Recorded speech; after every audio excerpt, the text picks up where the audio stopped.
سب سے پہلے تو آپ کو بتانا چاہتا ہوں کہ توشہ خانہ سکینڈل کو اتنا زیادہ اچھالا کیوں جا رہا ہے اور اچانک سے ملک کے پرائم منسٹر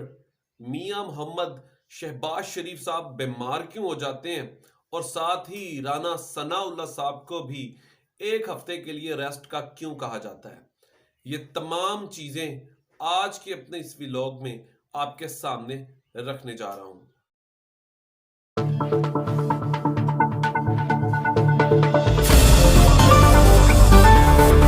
خدا کے بہترین نام میں آپ سب دیکھنے اور سننے والے میرے تمام ناظرین کی سلامتی ہو۔ میں سلمان سیم اپنے سوشل میڈیا نیٹ ورک کے ساتھ آپ کی خدمت میں حاضر ہوں۔ عمران خان صاحب نے آرمی چیف صاحب کے اپوائنٹمنٹ کے حوالے سے ایک سٹیپ پیچھے کیوں لیا؟ سب سے پہلے تو آپ کو یہ بتانا چاہ رہا ہوں، اس وقت عمران خان صاحب کا مسئلہ آرمی چیف کو لگانا نہیں بلکہ لگانے والوں سے تھا، لیکن اب وہ اس پر بھی کسی حد تک خاموشی اختیار کر چکے ہیں کیونکہ انہیں اپنی مقبولیت کا اندازہ اس وقت ہے اور پاکستان کی سلامتی کو دیکھتے ہوئے، پاکستان کے مفادات کو دیکھتے ہوئے اس وقت عمران خان صاحب نے ان معاملات میں خاموشی کو پہلی ترجیح دی ہے، کیونکہ ان کی مقبولیت کا اندازہ اس وقت انہیں بھی نہیں ہو پا رہا کہ وہ اس وقت اس بلندیوں کی اس سطح تک پہنچ چکے ہیں جہاں تک ماضی میں پاکستان کی 75 سالہ تاریخ میں آج تک کوئی شخص، کوئی لیڈر وہاں تک نہیں پہنچا۔ یہ تو پہلا پوائنٹ میں آپ کو بتانا چاہ رہا تھا، اور بہت ساری باتیں اس کے اوپر کی بھی جا رہی ہیں۔ عمران خان صاحب نے اس کے اوپر خاموشی صرف اور صرف پاکستان کی سلامتی اور اس ادارے میں موجود وہ تمام افسران کی عزت کو سامنے رکھتے ہوئے کہ یہ میرے پاکستان کا مستقبل ہے، انہی وجوہات کی وجہ سے عمران خان صاحب کا مسئلہ اب یہ نہیں ہے۔ دوسرا، اس وقت توشہ خانہ سکینڈل کو اچھالنے کی سب سے زیادہ وجہ یہی ہے کہ کسی نہ کسی طریقے سے ہم اپنے معاملات کو سیدھا کر لیں، اور دوسرا بڑا مسئلہ لندن میں جس طریقے سے ہمارے ملک کے پرائم منسٹر اس امپورٹڈ حکومت کے وزیر اعظم کے ساتھ جو کچھ وہاں پر ہوا، جس طریقے سے ان کی حوصلہ افزائی وہاں پر ہوئی ہے، اس سکینڈل کو چھپانے کے لیے یہ سب کچھ کیا جا رہا ہے۔ یہ دھیان عمران خان صاحب کو الجھانے کے لیے، لیکن انہیں پتہ نہیں کہ عمران خان صاحب کے پاس اللہ کی طاقت کے بعد سب سے بڑی طاقت عوام اور سوشل میڈیا کی ہے۔ میں پہلی بھی اور بہت سارے اپنے ویلاگز میں یہ بات کر چکا ہوں کہ عمران خان صاحب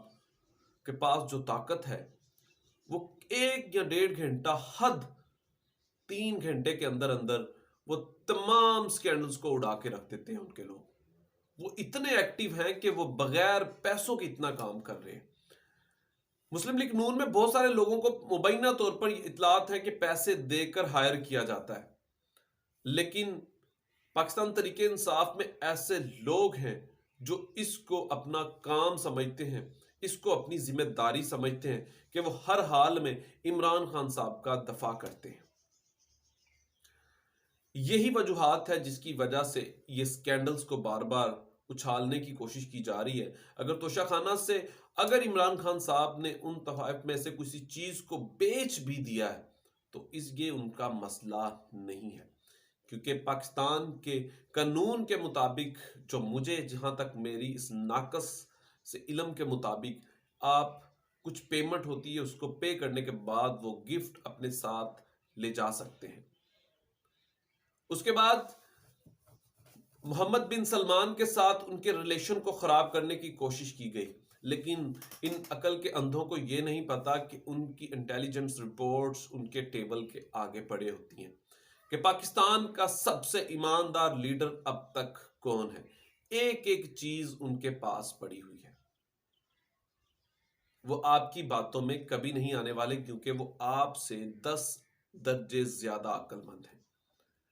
شہباز شریف اور رانا ثناء اللہ کو اس وقت خاموشی اختیار کرنے کا کہا گیا ہے۔ مبینہ طور پر یہ اطلاعات میرے پاس ہے۔ اس خاموشی کی سب سے بڑی وجہ کہ میرے اس ناقص سی سوچ کے مطابق اور اطلاعات کے مطابق کہیں نہ کہیں کچھ بیک ڈور معاملات طے کیے جا رہے ہیں، اور اس پورے کھیل میں شہباز شریف صاحب کی جانب سے ان دونوں کو چپ رہنے کے لیے کہا گیا کہ تاکہ تمام معاملات وہ اپنے مطابق طے کر سکیں، کیونکہ جو شہباز شریف صاحب ہیں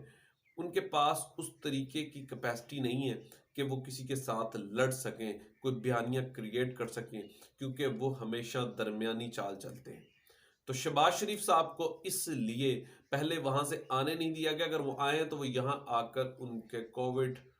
پوزیٹیو کی رپورٹ آ چکی ہے، اللہ پاک انہیں صحت دے، ہم اس کے اوپر کوئی مذاق نہیں اڑا رہے، لیکن کسی حد تک یہ معاملات اب طے کیے جا رہے، اور اسی طرح ایک دم سے رانا ثناء اللہ صاحب کی طبیعت کا خراب ہونا، یہ تمام معاملات اب کسی اور طرف جا رہے ہیں۔ اپنا خیال رکھیے گا، اپنے اس یوٹیوب چینل کا بھی۔ خدا حافظ۔